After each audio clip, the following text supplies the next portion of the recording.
love you more and more, and still yet more, till we become worthy of union with you, and help us all to hold fast to Baba's Daman till the very end. Avatar Meher Baba ki Jai. అవతార్ మెహర్ బాబాకి జై. ప్రీతం మెహర్ బాబా, నీవు ప్రసాదించిన ప్రవచన సారమును గ్రహించవలసిన తీరులో గ్రహించి సదవగాహన చేసుకొని వాటిని మా జీవనములలో ఆపాదించుకొని నిజాయితీ తోడను నిర్మల ప్రేమ తోడను వాటిని ఆచరించులాగున అందరినీ ఆశీర్వదించు. అట్టి ఆచరణయుత జీవన శైలిలో జీవించున్నట్లు మా అందరినీ అనుగ్రహించు. అవతార్ మెహర్ బాబాకి జై. అవతార్ మెహర్ బాబాకి జై. జై. అందరికీ ప్రేమపూర్వక జై బాబాలు. ఈ రోజు కూడా మన ప్రీతములు ఆయనతో సహజీవనాన్ని సాగించే మహద్భాగ్యాన్ని మనందరికీ కలుగు చేశారు. అందుకని ఆ దివ్య ప్రీతములకి, ఆ జగద్ధారునికి, ఆ సర్వోన్నతులకి మన తరపున, ప్రపంచ భక్తకోటి తరపున శత సహస్ర కోటి పాదాభివందనాలు సమర్పించుకుంటూ, ఇందులో భాగంగా మనం ప్రభుచరితం 12వ భాగం చదువుకుంటూ ఆ క్రమంలో 5310వ పేజీకి చేరుకున్నాం. మేము 3 పేరాలు చదువుకున్నాం. ఇప్పుడు 4వ పేర కాకినాడ నుంచి వచ్చిన వ్యక్తి అన్న చిన్న 2 లైన్ల పేరా నుంచి శ్రీనిబాబు చదువుతారు. జాగ్రత్తగా వినండి.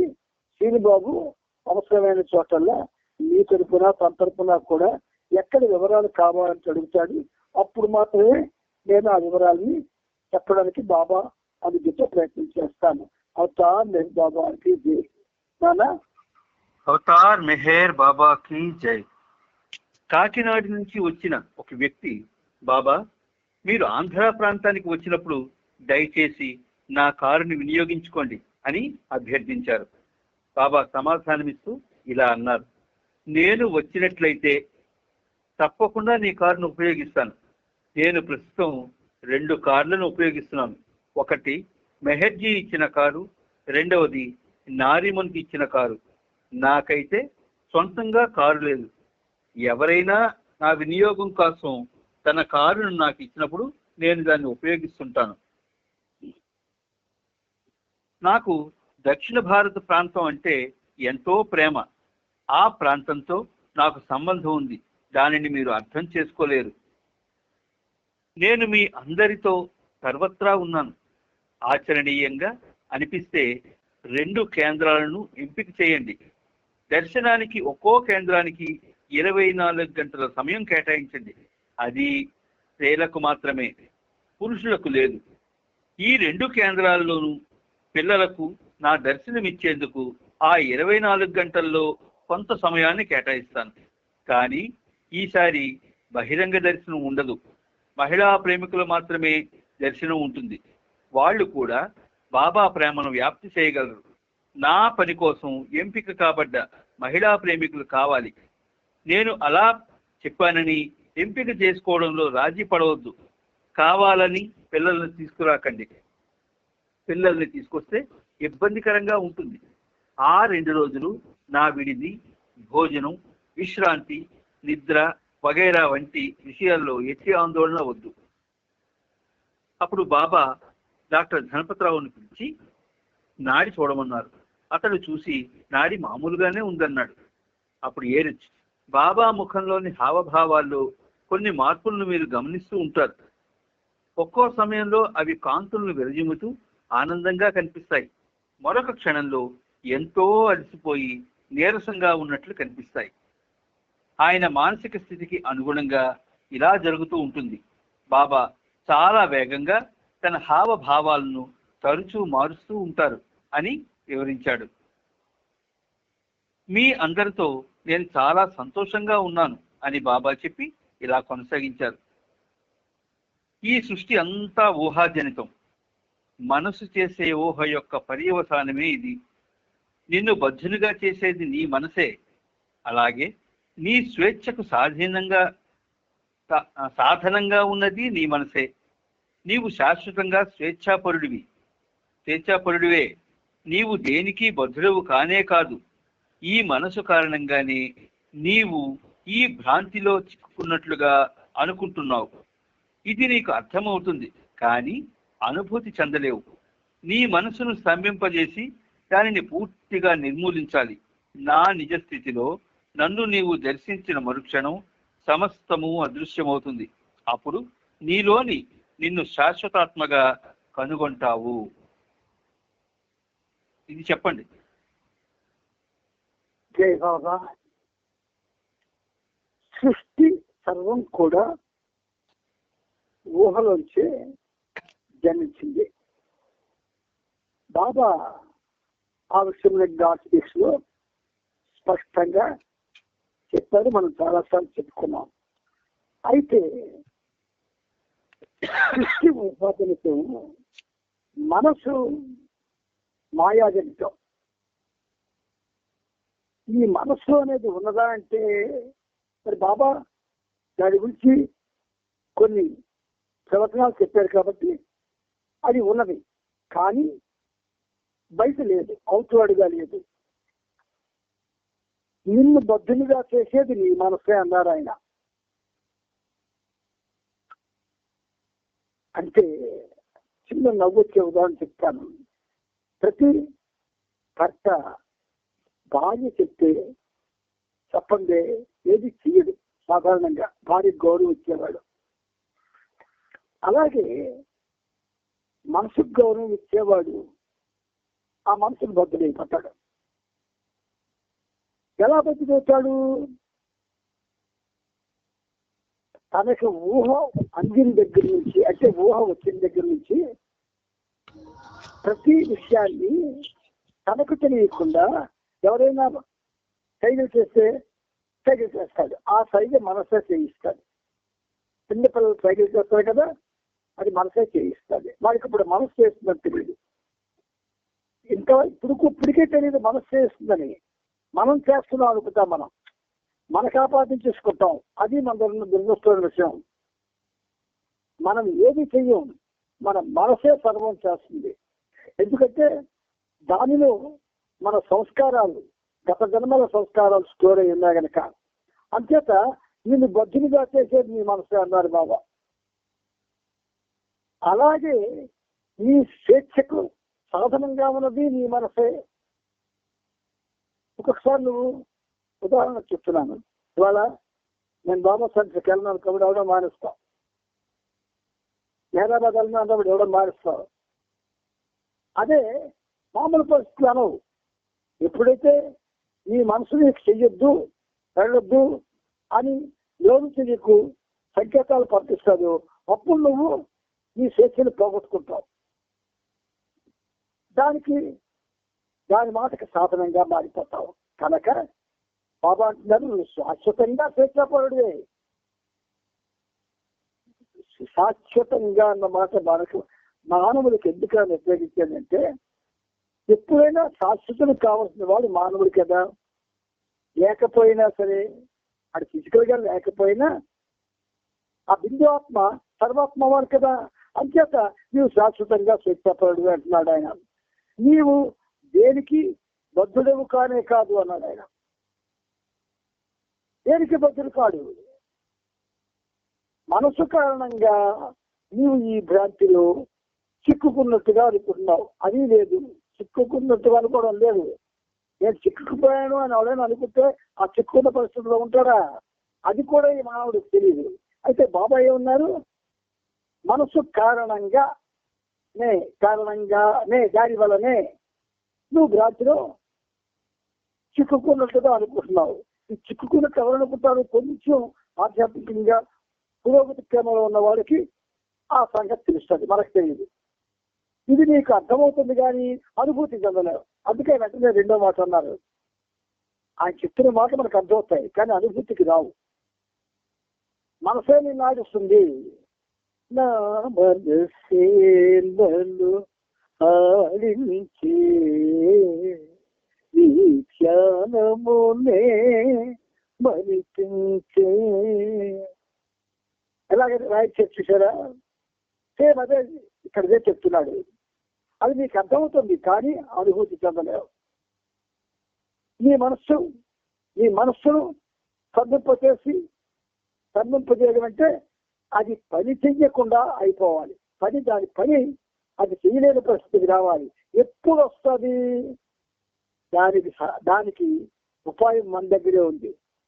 ఎప్పుడైతే మనం నిరంతరం బాబా నామస్మరణ చేస్తూ ఉంటామో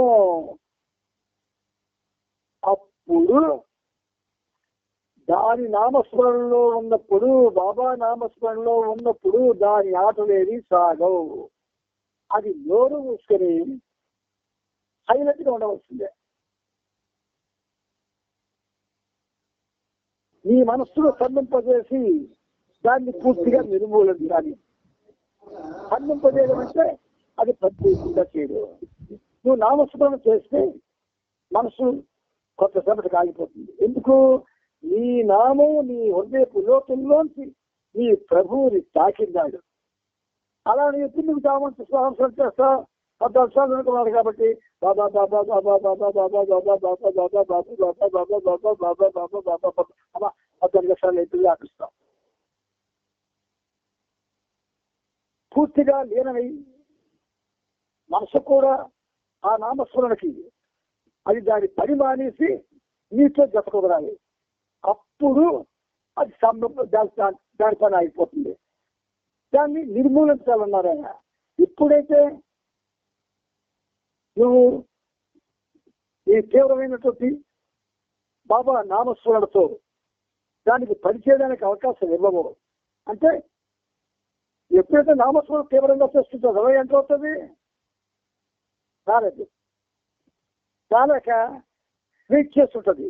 నువ్వు నామస్మరణ అంటే మళ్ళీ నీ ద్వారా దానిపైన సాగించాలని. అలాగా కొన్నేళ్లు చేస్తే, కనీసం ఒక 25-30 ఏళ్ళు చేస్తే దానికి మరి అవకాశం రాదు కదా. ఈ 25-30 ఏళ్ళు నువ్వు ఏదవుతావు? నామస్మరణలో ఉంటావు. నీ సంస్కారయుతమైనటువంటి కర్మలు ఏమి చెయ్యవు, కానీ కట్టి కుడుకుతుంది కర్మ. గుర్తుంచుకోండి. నువ్వు నామస్మరణలో లీనమై నువ్వు మర్చిపోయి మనసులో స్తంభింపజేసి నువ్వు బాబా ధ్యానంలో ఉన్నా సరే నువ్వు అనుభవించిన కర్మ నీకు అనుభవానికి అప్పటికే వస్తుంది. కానీ గమ్మత్తు ఏంటంటే దాని యొక్క పరిధిలో అది ఎంత నిన్ను చేయగలదు అంత చేస్తాడు. నీ మనసును సమన్వయం చేసి ఇలా చేయితే కొన్నాళ్ళకి అది నేను దూరం అయిపోతుంది. నిర్మూలించాలి అంటున్నారు ఆయన. నా నిజ స్థితిలో నన్ను నీవు దర్శించిన మరు క్షణం అక్కడికి ఎప్పుడైతే, అందుకే మీకు సినిమా వాళ్ళు మనకు చక్కగా చూపిస్తారు. వాడు తపస్సులో కూర్చుంటాడు, 20 ఏళ్లలో కూర్చుంటే 80 ఏళ్ళు చేస్తే వాడికి పూర్తిగా అస్థిపంజనం అయిపోతాడు. అప్పుడు వాడికి భగవద్ దర్శనం అవుతుంది. ఇక్కడ ఎక్కడున్నాడు? పూర్తిగా భగవంతుడితో ఉన్నాడు అన్నాడు. 20 ఏళ్ళకు కూర్చొని 60 ఏళ్ల వరకు కూడా భగవంతుడితో ఉన్నాడు. మరి వాడికి భగవంతుడు దర్శనం స్టేట్ చేస్తాడు. ఏ జీవితాన్ని అయితే, ఏ జీవనాన్ని అయితే వాడు పోగొట్టుకున్నాడో అది మళ్ళీ రీబ్యాక్ చేస్తాడు ఆయన. చేసి మళ్ళీ నీకు 20 ఏళ్ళు ఇస్తాడు. అప్పుడు నీ పరిస్థితి భగవంతుడు ముందుంటాడు, ఆ దర్శనం అయిపోద్ది. నీ ఇంత స్మరణ యొక్క శక్తి నిన్ను అనుభవిస్తుంది. ఇక్కడ కంప్లీట్ గా వస్తా ఏమి నీ కోరిక అంటే నన్ను నేను విలీనం చేసుకో తండ్రి అంటాడు. విలీనం అయిపోతాడు. అందుచేత నీవు నన్ను దర్శించిన మరుక్షణం సమస్తము అదృశ్యం అవుతుంది అంటారు ఆయన. అప్పుడు నీలో ఉన్న నిన్ను అంటే యువర్ ఫాల్స్ సెల్ఫ్ అని ఇంగ్లీష్ అంటారు బాబా. నీ అబద్ధపు నిన్ను శాశ్వతంగా పోగొట్టుకుని శాశ్వత ఆత్మగా నిన్ను నీవు కనుగొంటావు అంటున్నారు. ఓకే, ముందుకెళ్ళు.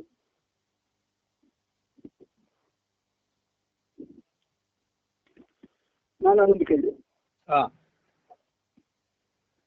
ఏనా అర్థం కాదు ఉందా నేను చెప్పేప్పుడు? లేదు లేదు. వెరీ గుడ్, ముందుకెళ్ళిపో. కృప, గ్రేస్ అంటే ఏమిటి? ఒక సాధకుడు 100కి 100 పాళ్ళు సన్నద్ధుడైనందువల్ల భగవద్ అనుభవాన్ని పొందాడు అనుకుందాం. అతను అలా భగవద్ అనుభవాన్ని సాధించడం నా కృప కాజాలదు.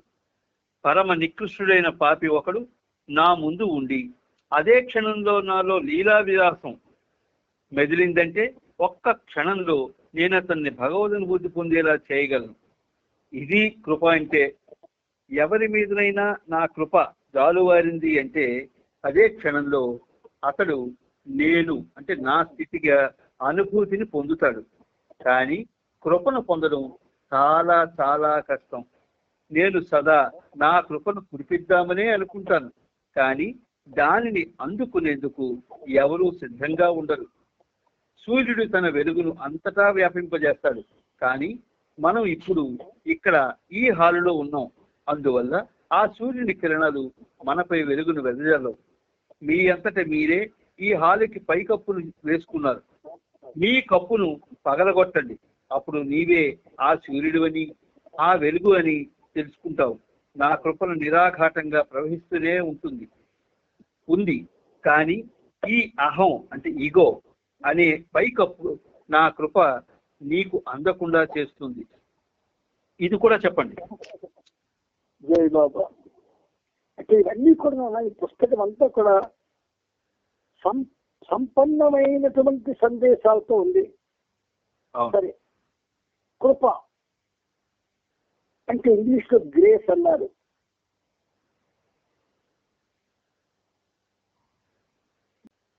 తను తాను పోగొట్టుకుని నిత్యనామస్మరణతో నిరంతర తపనతో ఆయన పైన ధ్యాసించి ఒకవేళ జ్ఞానత్యాగానికి కూడా రెడీ అయ్యాడు అనుకోండి, అలా స్టైల్లో తప్పకుండా భగవంతుడు కరుణిస్తాడు, కృపను చూపిస్తాడు. వాడు భగవద్ అనుభవాన్ని పొందడానికి పూర్తి అవకాశం ఉంది. అలా సాధించాడు అనుకోండి, అది కృప కాదట, కృప కాజాలదు అనేసారు బాబా. రావణాసురుడు భగవంతుని కృప పొందడం కోసం ఒకసారి కళ్ళ నరుక్కున్నాడు, ఒకసారి పొట్ట తీసేసుకున్నాడు, ఒకసారి మహాలింగానికి ఎత్తి కొట్టుకున్నాడు. ఇలాంటి పనులు చేసి దర్శనాన్ని పొంది ఏవో వరాలు పొందాడు. అది ఎలా కృప అవుతుంది? కృప కాదు, బలవంతంగా పొందడం అంటారు. అందుకే బాబా ఇక్కడ 100 పాళ్ళు సంస్కృతుడై సన్నద్ధుడై భగవదనుభవాన్ని పొందాడు. అతను భగవదనుభవాన్ని సాధించడం నా కృప కాదు, నా కృప కాదంటాడు. అయితే బాబా ఏమంటున్నారు? పరమ నికృష్టుడైన పాపి ఒకడు నా ముందు ఉంది. నికృష్టుడైన పాప అంటే ఏంటండి? మరి అంతకంట పాపాసుడు ఎవరుండడు. అటువంటి నికృష్టుడైన పాపి ఒకడు నా ముందు ఉండి అదే క్షణంలో నాలో లీలా విలాసం విమ్, ఒరిజినల్ విమ్ అని వాస్తవిక మొట్టమొదట ఒక వాక్యం ఉంటుంది. ఆ లీలా విలాసం మెదలిందంటే ఒక్క క్షణంలో నేను అతన్ని భగవదనుభూతి పొందేలా చేయగలను. ముందే ఉండక్కర్లేదు, రామావతారం నిరూపించింది. విశ్వామిత్రుడు వెనకాతలో వెళ్తున్న రామలక్ష్మణుల్లో రాముని యొక్క కుడికాలి బొటన వేరు గాలి సోకినంత మాత్రం చేత రాతి స్థితిలో సిద్ధించబడి ఉన్న ఆల్య పట్టువరతగా మారిపోయింది, ఆలిగా మారిపోయింది. మరి నా ముందుండి అతని లీలా విలాసం మెదలి ఒక్క క్షణంలో కానీ వాడిని అనుకరిస్తే లేదా కరుణిస్తే భగవదనుభూతి పొందేగా. ఇది కృప అంటున్నారు ఆయన. మొదటిదానికి దీనికి తేడా ఏమని చెప్పమంటారా? మొదటిది వీడి యొక్క ప్రయత్నం, రెండవది అప్రయత్నం, అయాచితం. ఆ కోరుకోలేదు. కానీ ఆడు నికృష్టుడు, ఆడు మోక్షానికి అనర్హుడు.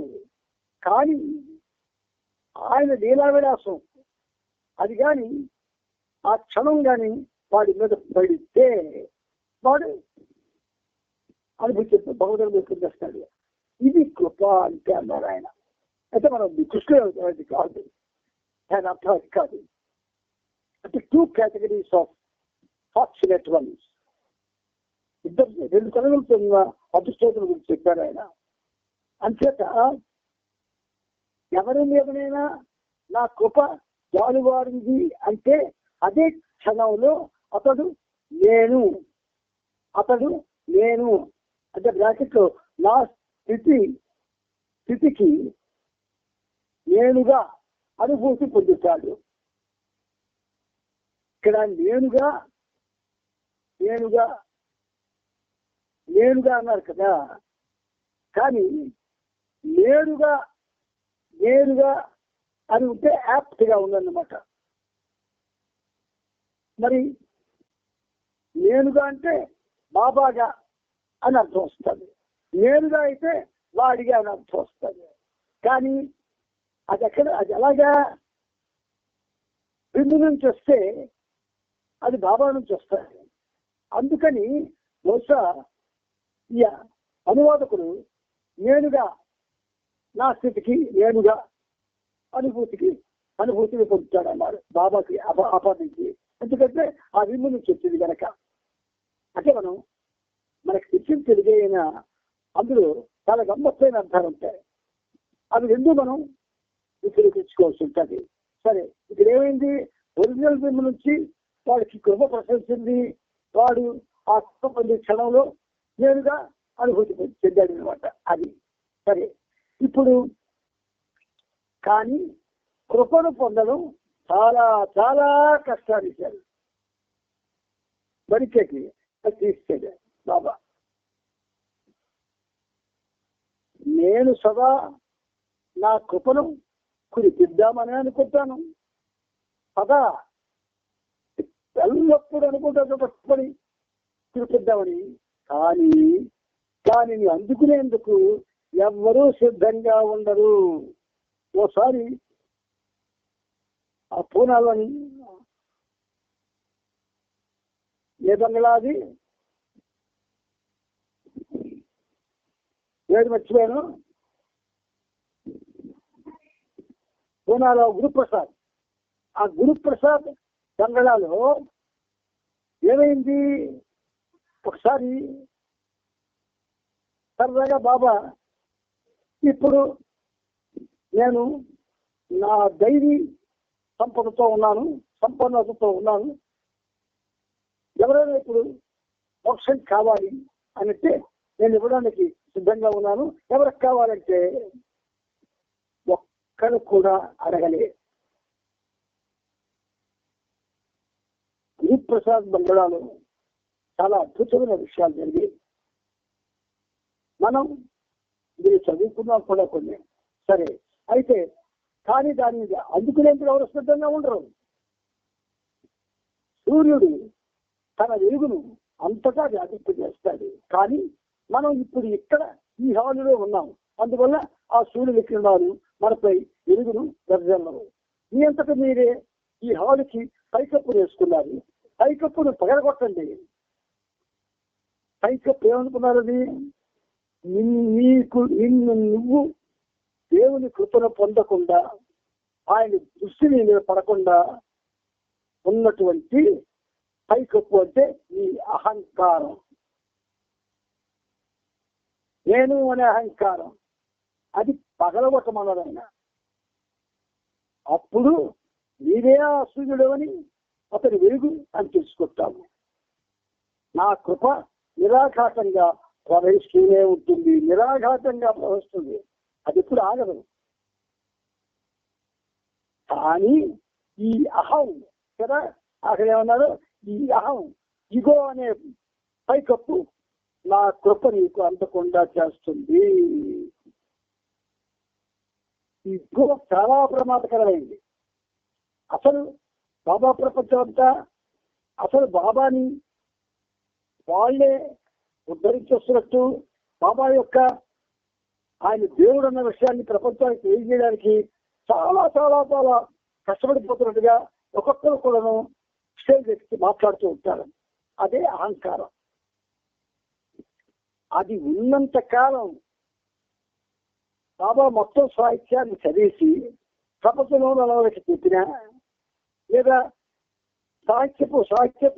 సాహిత్యాన్ని తెలుసుకుని అనేక పుస్తకాలు రాసిన గీతాలు రాసిన అహంకారం పోకపోతే వాడు ఒక విధంగా చెప్పాలి అంటే నాస్తికుడు కంటే నాశి అయిపోతాడు. ముందుకెళ్ళాను. ఆధ్యాత్మికత, స్పిరిచువాలిటీ, ప్రేమ, లవ్, విశ్వకార్యం, వర్క్, వీటి గురించి నేను ఇప్పుడు మీకు చెబుతున్నది, మీరు వింటున్నది అంతా కూడా మీకు పుస్తకాలలో కనబడుతుంది. కానీ యథార్థానికి, రియాలిటీ సంబంధించినంత వరకు ఈ పై విషయాలు వేటికి కూడా విలువ అనేదే లేదు. గాడ్ స్పీక్స్ దాని వరకు అది పరిపూర్ణమైన గ్రంథమే, కానీ సత్యంతో దీన్ని సరిపోల్చలేరు. మొత్తం సృష్టి ఎలా సంభవించింది అనే విషయమంతా గాడ్ స్పీక్స్ లో వివరింపబడింది. వివిధ మతాలకు చెందిన పవిత్ర గ్రంథాలు కూడా ఇదే చెబుతున్నాయి. నా కృప నీ పైన వర్షించిందంటే చెప్పండి ఎవరో ఏ బాబా ఎవరనేది అడుగుతున్నారా? సరే, నా కృప నీ పైన వర్షించిందంటే నీవు నా అంతటి వాడు అవుతావు. కానీ నా కృప నీ మీద పడాలంటే సరి అయిన క్షణం రావాలి. ఇంతకీ కృప అంటే ఏమిటి? ఇది బేరసారాలకు సంబంధించింది కాదు. నీవు ఇక్కడ ఉన్నావు, నిన్ను నా అంతటి వాడిని చేయాలని నాకు అనిపించింది అనుకో, అది కృప అంటే. అది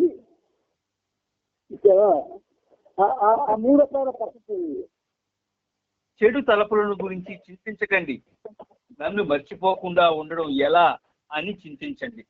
సాధ్యమైనంత వరకు నా గురించే ఆలోచిస్తే నిన్ను ఏ శక్తి తాకలేదు. ఎంత కృతజ్ఞంగా బాబా మాట్లాడుతున్నారంటే, ఇప్పుడు నా కృప అంటే ఇక్కడ ఆధ్యాత్మికత అంటే స్పిరిచువాలిటీ, ప్రేమ, లవ్, విశ్వకార్యం, వర్క్ అన్నారు. వీటి గురించి నేను ఇప్పుడు మీరు చెబుతున్నది, మీరు వింటున్నది అంతా కూడా పుస్తకాల్లో కనబడుతుంది. కానీ యథార్థానికి రియాలిటీ సంబంధించినంత వరకు ఈ పై విషయాలు వేటికి కూడా విలువ అనేది లేదు అని విషయాలు.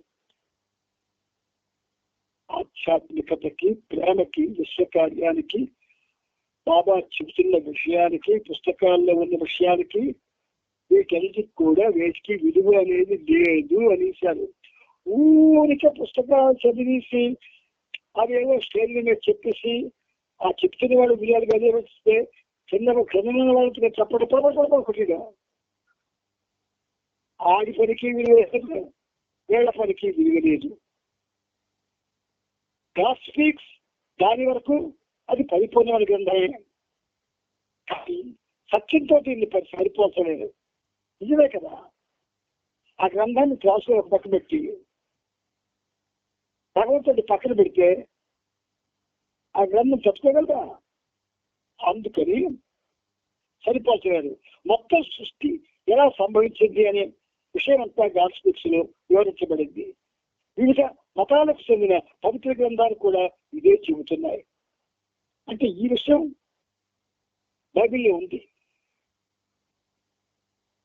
జెండా స్థలం ఉంది, అతి ప్రాచీన గ్రంథం. అంటే బాబా మనకి ఏది ఆధారం లేకుండా చెప్పరు కదా.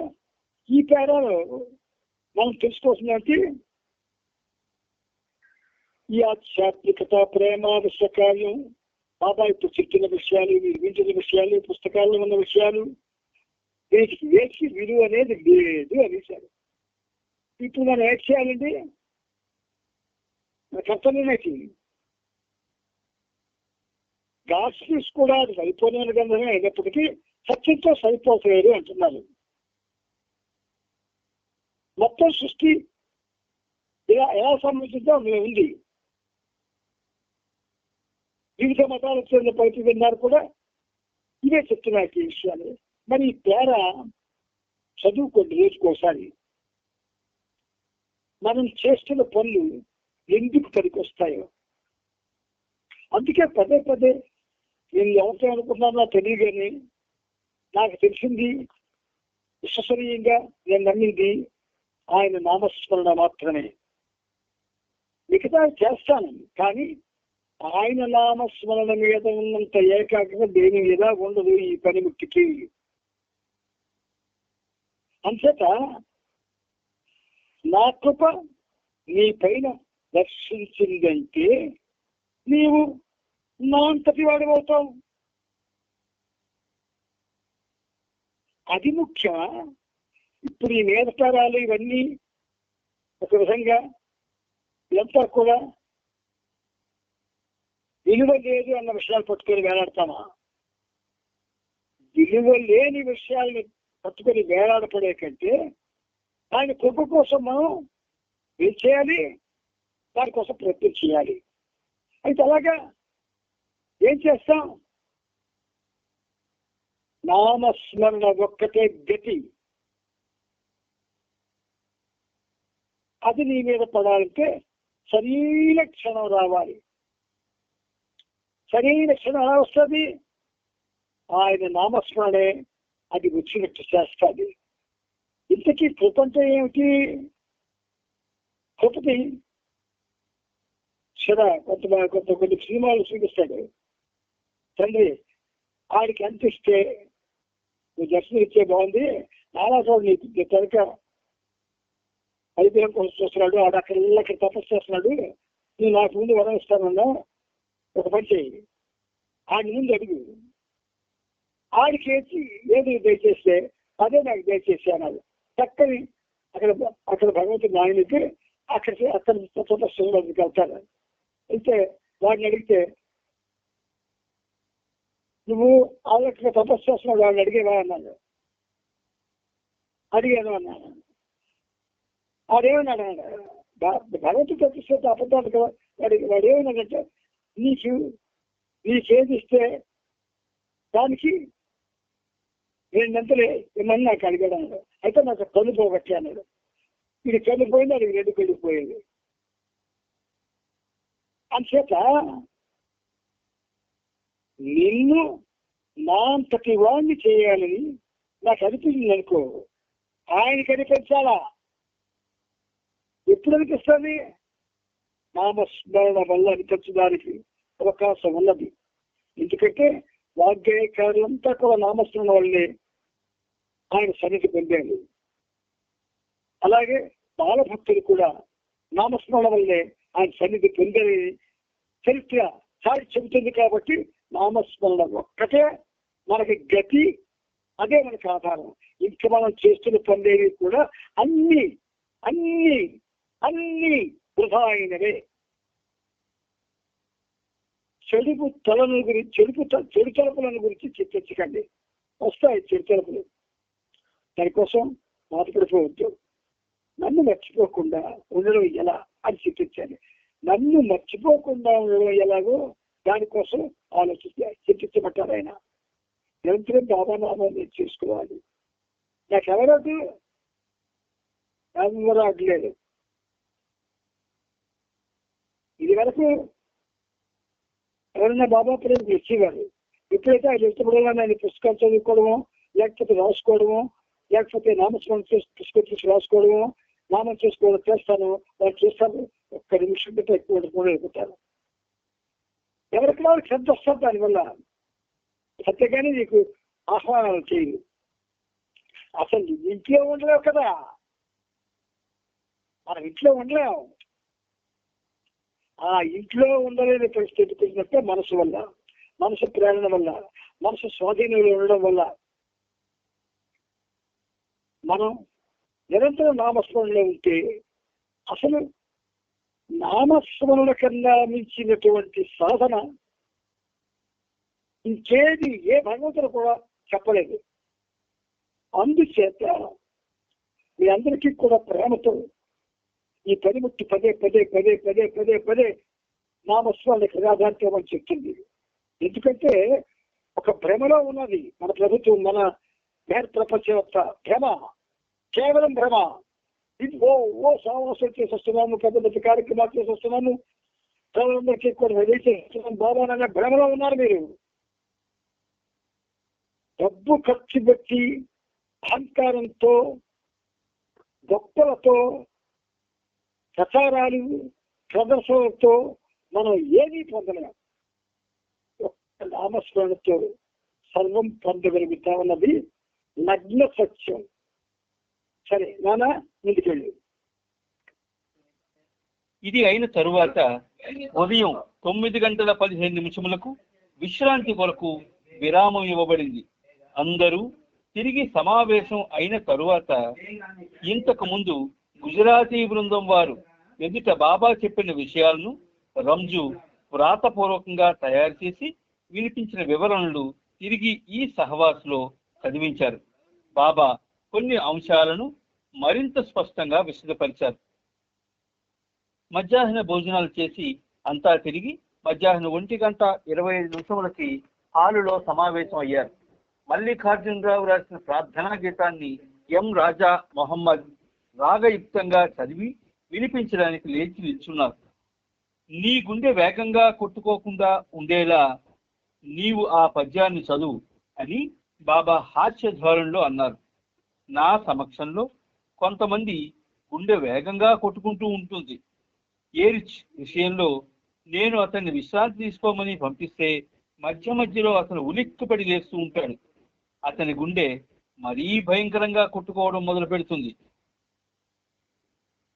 రాజా మొహమ్మద్ ప్రార్థనా గీతాన్ని స్పష్టంగా మంద్రస్వరంలో పాడాడు. అప్పుడు బాబా ఇలా వివరించారు: నీకు నీవే ఒక అడ్డుతెరవై ఉన్నావు, దానిని ఎలా తొలగిస్తావు? ఇంతకు ముందు చెప్పినట్టు నా నామాన్ని 14 సార్లు జపించు, అంతకంటే తక్కువ కాకుండా స్మరించు. బాబా బాబా బాబా అంటూ పదే పదే స్మరించు. ఒకనాటికి ఆ ముసుగు విచ్ఛిన్నమవుతుంది. నేనే ఆ ముసుగును తొలగిస్తాను. ఎన్ని ధ్యానాలు చేసినా, దైవనామాన్ని జపిస్తూ ఎంత ఆరాధించినా భగవత్ ప్రేమ అనే కానుకను నీవు పొందలేవు. నేను ప్రసాదించినప్పుడు మాత్రమే దానిని పొందగలవు. నేను ఆ ప్రేమ కానుకను ప్రసాదించగానే ముసుగు సెకను కన్నా అతి తక్కువ వ్యవధిలోనే తొలగిపోతుంది. ఈ ప్రేమ కానుక నా నుండి పొందగలిగే సామర్థ్యం ఎవరికి ఉందో నాకు తెలుసు. ఈ కానుకను పొందిన వ్యక్తి పెదవులు బయటికి ఆహా అని కూడా అనలేనంతగా మూయబడి ఉంటాయి. కొంతమంది ఉద్వేగానికి లోనైనప్పుడు ఏడుస్తూ భగవన్నామాన్ని మాటి మాటికి ఉచ్చరిస్తూ తన హావభావాలను బయటికి వ్యక్తపరుస్తారు. అట్టి వ్యక్తిని లోకులు భగవత్ ప్రేమికుడు అనుకుంటారు. కానీ అతడు దైవీ ప్రేమికుడే కాదని నేను నా దివ్యాధికారంతో చెబుతున్నాను. ఈ పేర చెప్పాలనా? చెప్పాలి. సరే సరే సరే. ఇవన్నీ కూడా ఆధ్యాత్మిక నిప్పు రవ్వలు. నీకు నీవే అడ్డుచెరవై ఉన్నావు. ఎంత బాగా చెప్తారు ఆయన. దాన్ని ఎలా తొలగిస్తాం? నీకు నీవే అంటే ఆ నీవే ఎదుర్కొన్నారు అనుక్షణం నేను నేను నేను నేను నా వల్ల నా చేత అంతా నీ కాపాడించుకుంటావు. అదే నువ్వు దాన్ని ఎలా తొలగిస్తావు? ఎవడైనా ఒక ప్రేమికుడు కనబడ్డాడు నీకు ఎలా నేను అనే మాట ఉచ్చరించకుండా ఏదో నేను చేశాను ఇలాగా అని అనకుండా, నా వల్లే జరిగింది అని అనకుండా,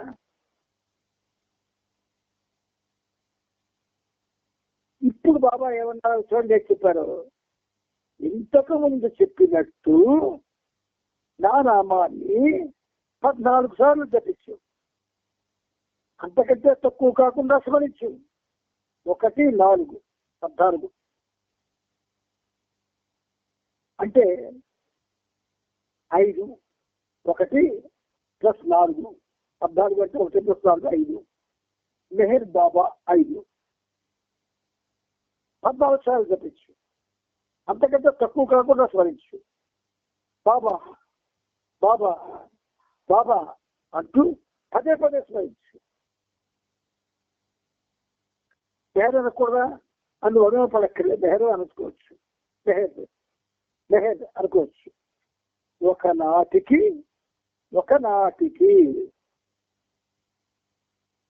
పీరియడ్ చెప్తే అది లిమిట్ అవుతుంది. అందుకు ఒకనాటికి, ఇప్పుడు ఏ నాటికి? ఒకనాటికి అన్నారు ఆయన. ఏ నాటికి?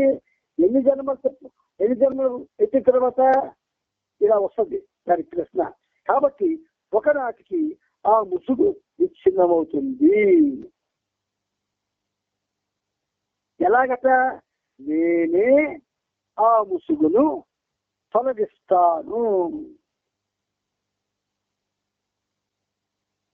నేనే ఆ ముసుగును తొలగిస్తాను అని ఆయన స్పష్టంగా చెబుతున్నప్పుడు మనం ఎందుకంటే చేయపోవాలి? అనవసరంగా కాలాన్ని వృధా చేస్తున్నాం. 24 గంటల్లో 12 గంటలు నువ్వు వాడుకో. ఆ వాడుకున్న 12 గంటలు కాక మిగిలిన 12 గంటలు నువ్వు న్యాయంగా అయితే నిద్రపోవాలి. మనం 24 గంటలు వాడుకుంటున్నారు. మనలో కొంతమంది బాబా ప్రేమికులు 24 గంటలను. దానికి ఉదాహరణ ఈ పనిముట్టే. అదేంటండి 24 గంటలు ఎలా వాడిస్తారండి అని మీరు అడగచ్చు. సాధారణంగా పడుకోగానే నిద్ర రాదు. నాకే కాదు, నీకే కాదు, ఎవరికైనా పడుకునే బట్టే రాదు. మరీ నిద్ర అంటే మహాప్రేమ ఉన్న వాడికి తప్పిస్తే సాదా సీదా వాళ్ళ వారికి నిద్ర పట్టదు.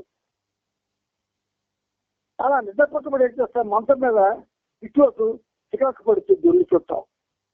దానికి బదులు ఆ దొరికే బదులు ఈ పనిముట్టు వాడు చూస్తుంది. పడుకుంటే నిద్ర పట్టిందా 5-10 నిమిషాల్లో సరే, లేకపోతే చిన్నగా వచ్చి కూర్చొని బాబా నామం చేసుకుంటాండి. అప్పుడు టైం తెలియదు.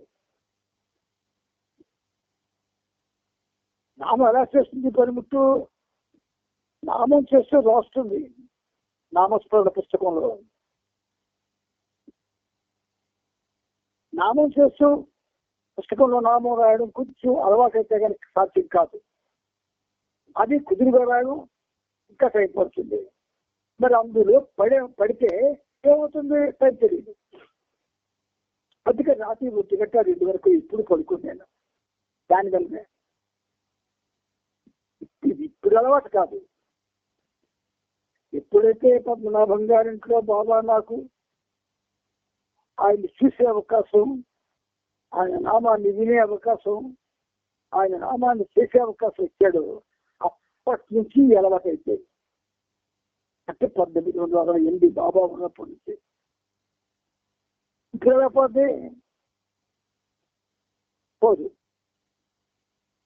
పోనివాడు. ఎందుకు మరి పోనివ్వకపోతే?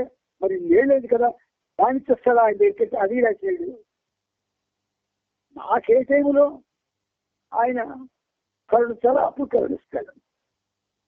కాబట్టి ఏంటన్నమాట అంటే ఇప్పుడు ఆ ముసుగు తొలగిపోవాల.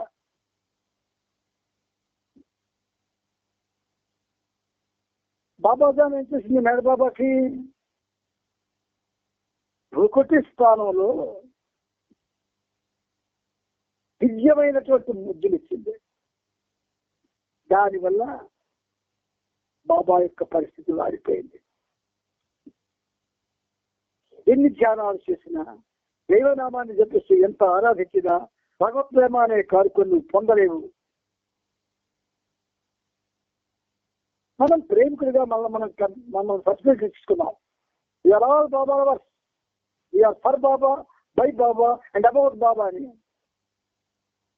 ఆ సాహసం ఈ పనిముట్టు ఇప్పటికీ చేయడం లేదు. బాబా అంటే ఇష్టం వేరు, బాబా అంటే ప్రేమ వేరు, బాబా అంటే తపన వేరు, బాబా అంటే కేవలంగా నామం చేయడం వేరు. మరి కొంచెం ముందుకెళ్ళి నిన్ను మర్చిపోయి ఈ పరిశోధనలు కూడా గుర్తించకుండా నామస్వరంలో లీనమైపోవడం వేరు. ఇవన్నీ ఒక్కొక్క స్టేజ్కి వస్తూ ఉంటాయి. అందువల్ల ఎన్ని ధ్యానాలు చేసినా, దైవనామాన్ని జపిస్తూ ఎంత ఆరాధించినా భగవత్ ప్రేమాన్ని కాదుకొని నువ్వు పొందలేవు. నేను ప్రసాదించినప్పుడు మాత్రమే దాన్ని పొందగలం, అంతే. ఎక్కడ బాబా రాజీ పడడం లేదు. నేను ఆ ప్రేమ కానుకను ప్రసాదించగానే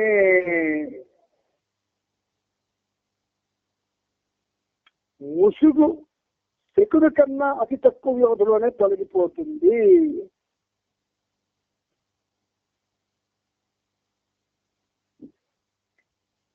ఈ ప్రేమ కానుకను నా నుండి పొందగలిగే సామర్థ్యం ఎవరికి ఉందో నాకు తెలుసు. మరి ఆ కానుకను పొందకుండా మనవలండి బాబాలో చూద్దాం. ఎలా మనల్ని మనం బాబా లవర్స్ గా కన్ఫర్మ్ చేసుకుంటున్నాం? ఎందుకంటే ఈ ప్రశ్న మీకు వేస్తున్నాను, ఎవరికి వాళ్ళు వేసుకో చూడండి, మీకు ఆన్సర్ రాదు. కాబట్టి ఈ కానుకను నా నుండి పొందగలిగే సామర్థ్యం ఎవరికి ఉందో నాకు తెలుసు అన్నాడు ఆయన. మనకే తెలుసు. కాబట్టి ఈ కానుకను పొందిన వ్యక్తి కదవులు బయటికి ఆహా అది కూడా అనలేనంతగా ముయ్యబడి ఉంటాయి. అంటే ఇది సైలెంట్ లవర్. తను తాను ప్రేమికుందని చెప్పుకోవడానికి వాడికి పెదాలు గొంతు సహకరిస్తాం. కొంతమంది ఉద్వేగానికి నేను ఎప్పుడు ఏడుస్తూ భగవన్నామాన్ని మాటికి ఉచ్చరిస్తూ తన భావాలను బయటికి వ్యక్తపరుస్తారు. చాలా మంది చూశాను. ఈ నా సుదీర్ఘమైన జీవితంలో చాలా మంది ఏడుస్తూ బాబానామం చేయడం చూశాను. అయితే ఆ ఏడుపులో ఏడుపు వస్తుంది, కానీ బయటికి వ్యక్తపరచడం.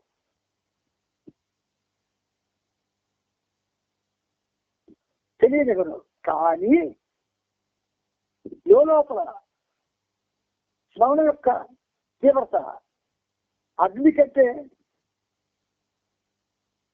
కార్చిచ్చి వేపొస్తుంది హృదయంలో. ఆ కార్చిచ్చి ఏం చేస్తుందంటే మన కళ్ళ వెంట నీళ్లు కారేటట్టు చేస్తుంది.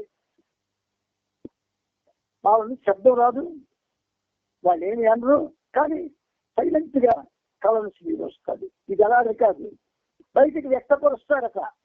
అంటే నేను బాబా నాకు రామం వల్ల నాకు దుఃఖం వచ్చేస్తుందని అందరికీ తెలియాలా, ఫోటోల్లో పడాలి. అట్టి వ్యక్తిని లోకులు భగవత్ ప్రేమికుడు అంటారు, కానీ అతడు దైవీ ప్రేమికుడే కాదని నేను నా దివ్యాధికారంతో చెప్తున్నాను. బయటికి వ్యక్తం చేస్తే అదంతా యాక్షన్ తప్ప రియల్ కాదు అని బాబా చెప్తారు. Very good. ఇప్పుడు ఆ నెక్స్ట్ ప్రాబ్లం నా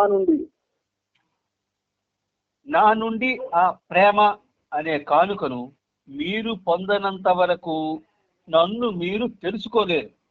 కానీ మీరు నన్ను అవతారునిగా స్వీకరించినట్లయితే నా ఆదేశాలను పాటించగలుగుతారు. ఇట్టి విధేయత ప్రేమ కన్నా చాలా ఉత్తమమైనది. అంటే ఈ తేడాలో ఆ కానుకను మనం పొందనంత వరకు తెలుసుకోలేరు, బాబా తెలుసుకోలేరు కన్ఫర్మ్ చేస్తాడు. అయితే అవతారునిగా స్వీకరిస్తే నా ఆదేశాలను పాటించాలి. అందుకే మీకు పుస్తకం చదువుతున్నప్పుడు ఇలా చెప్పారు బాబా, ఇలా ఉండాలి, ఈ విధంగా నడుచుకోవాలి అని. ఈ పనిముట్టు పాపం దానికి బుద్ధి లేదేమో, ఈ పనిముట్టుకి గట్టిగా చెప్తూ ఉంటుంది.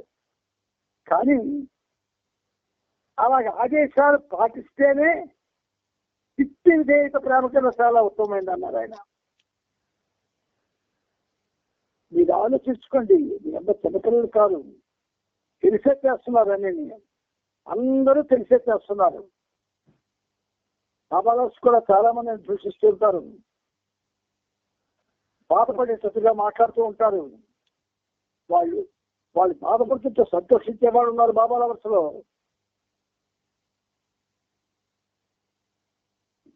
ప్రేమ మనందరిలో ఉందండి, ఇది మీకు ఖచ్చితంగా నేను చెప్తున్నాను. అది మంది కాదు, మనకు ప్రేమ గురించి తెలియదు. బాబా తెలియక ముందు మనకు ప్రేమ అంటే ఏమిటో తెలియలేదు. ఆ ప్రేమ ఉంది. ఆ ప్రేమని పంచడంలో మనం ఎన్ని వేషాలు వేస్తున్నామంటే అన్ని వేషాలు వేస్తున్నాం. ఎన్ని నాటకాలు ఆడుతున్నామంటే అన్ని నాటకాలు ఆడుతున్నాం. ఎంత కపటంగా ప్రవర్తిస్తున్నామంటే అంత కపటంగా ప్రవర్తిస్తుంటాం. మనకు తెలుసు మనమేమిటో. కాబట్టి బాబా ఇంత నిక్కచ్చిగా ఒక విధంగా చెప్పాలంటే నిర్భయంగా మనతో ప్రస్తావన చేస్తున్నాడు ఆయన. ఆయనకెందుకు భయం? నిర్పూర్తిగా చెప్తున్నాడు ఆయన. కాబట్టి ఇట్టి విధేయత ప్రేమ కన్నా చాలా ఉత్తమైంది అన్నాడు. మనకక్కడ విధేయత. ఇప్పటికీ ప్రభుత్వ ఎన్నిసార్లు చదువుకుంటాం అందరూ మొత్తం ఆంధ్రప్రదేశ్లో ఉన్న ప్రేమికులు ఎవరను కనీసం కొన్ని లక్షల సార్లు చదువుతాం ప్రభుత్వకి. ఒక్కటైనా మనం మాట్లాడి బతకలిగేమా ప్రభుత్వలో? ఒక్కటి.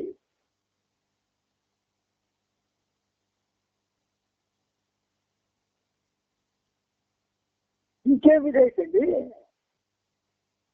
ఇంకేం ప్రేమ అండి? ఇది మీకు సత్యాన్ని చెప్పడమే తప్ప మీరు ఎలా ఉంటే నాకేంటి, మీరు ఎలా జీవిస్తే నాకేంటి. కానీ పెద్దవాడిగా ఆయన నన్ను ఉపయోగించుకున్నారు కనుక ఆయన చేత ఉపయోగపడినారు. అంటే ఈ పనిముట్టులు లేదా ఈ బిందు ఆత్మలు కొన్ని విలక్షణమైనటువంటి పరిస్థితులు ఏర్పడ్డాయి. ఆ లక్షణాలకి అందరూ ఆయన చెప్పినట్టుగా ఉండాలని, ఆయన చెప్పినట్టుగా జీవించాలని, ఆయన యొక్క ప్రేమను పొందాలని అనే ఒక పెద్ద తపన చెలరైపోయింది.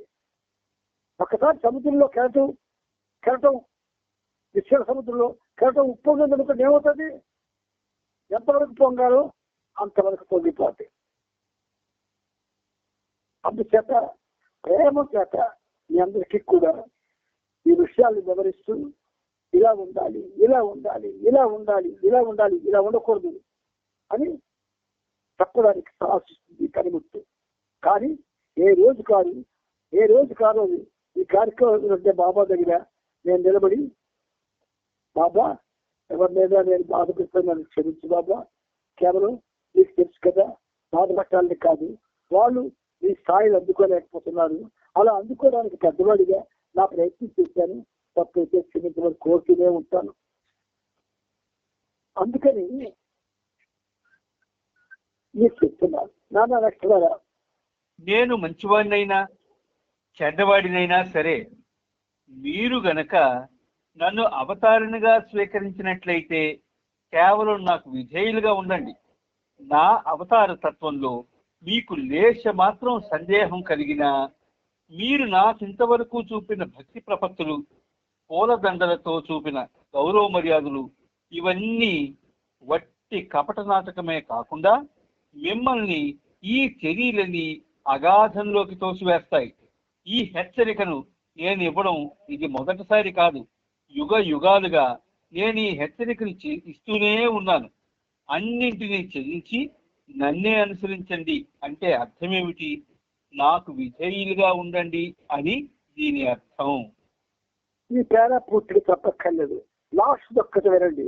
అన్నింటినీ త్యజించి అంటే అన్నిటినీ విడిచిపెట్టాల. అన్నిటినీ అందులో మన మినహాయింపు లేదు. విడిచిపెట్టి నన్నే అనుసరించండి. ఇప్పుడు అన్నిటినీ అన్న మాటలో ఇది లేదు అది లేదు కూడా లేదు, అన్నీ ఉన్నాయి. చెయ్యకుండా మనం ఎన్ని చేస్తున్నాం అంటే ప్రభుత్వలో ఉన్నవన్నీ ఉన్నాయి. అలాగే మనం సాహసంలో చేస్తున్నవన్నీ ఉన్నాయి. మనం గొప్పలు చెప్పుకున్నవన్నీ ఉన్నాయి. మనం డాంబికంగా చేసే పనులన్నింటిలో ఉన్నాయి. మన కోసం మనం ఏం చేసాం ఒకసారి ఆలోచించండి. బాబా పేరుతో సరి బాబాకి పేరు రావాలని, పరోక్షంగా మనకి పేరు రావాలనే కోరిక మళ్ళీ అందరిలో ఉంది. అందుకే చేస్తున్నాం. కాబట్టి ఇలాగా 1,00,000 సంవత్సరాలు జీవించి చేసిన అన్నిటిగా చదించి ఆయన అనుసరించకపోతే, ఆయనకి విజయాలు కాలేకపోతే అది శుద్ధ కపటమే అవుతుంది. ముందుకెళ్ళాను. నేను మౌనాన్ని అవలంబించే ముందు ఒక వ్యక్తి మెహరాబాద్ వచ్చాడు. బాబా, నన్ను ఇక్కడే ఉండనివ్వండి, నేను అదే ఉద్దేశంతో వచ్చాను. మీకు 100కి 100 పాళ్ళు విధేయులుగా ఉండాలనే ఉద్దేశంతో వచ్చాను అంటూ అతడు వినిపించసాగాడు. అతనికి భార్య పిల్లలు ఉన్నారు. నేను గనుక ఆదేశిస్తే నీ బిడ్డ గొంతును కోసేస్తావా అని నేను అడగ్గా అతడు దానికి సరే అన్నాడు. అప్పుడు నేను అతను నగ్నంగా టౌన్ అంతా తిరగమన్నాను. అదెలా చేయగలను అంటూ వెంటనే జవాబిచ్చాడు. అప్పుడు నేను అతనికి ఇలా నొక్కి చెప్పాను, విధేయత అంటే ఎలా ఉంటుందో నీకు తెలియజేయడానికి నేను ఇలా చెప్పాను. విధేయత ఎంత కష్టమో అర్థమైందా? అంతేగాని నీ బిడ్డను గొంతు కోయమని లేదా నగ్నంగా రోడ్డు మీద తిరగమని నేనెన్నటికీ ఆదేశించను.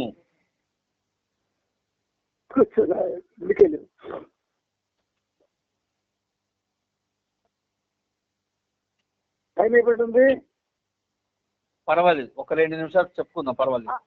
అయితే ఆ ఫోటో గురించి చెప్పి 5315వ పేజీలో పైన ఒక ఫోటో ఉంది. తెలుగు సహవాస సమయంలో మెహరాజాద్ దగ్గరలోని ఏకాంతవాస కొండపై ఆశీనులై ఉన్న బాబా నవంబర్ 16, 1955. చూడండి, ఆ ఫోటో చాలా అద్భుతంగా ఉంది. ఎక్కడ బయట ఎక్కడ దొరకడం లేదు. లార్డ్ మెహర్ లో కూడా ట్రై చేశాను కానీ దొరకలేదు. ఎవరికైనా దొరికితే నాకు ఒకసారి వాట్సాప్ చేయండి. చాలా అద్భుతంగా ఉన్న ఫోటో అది.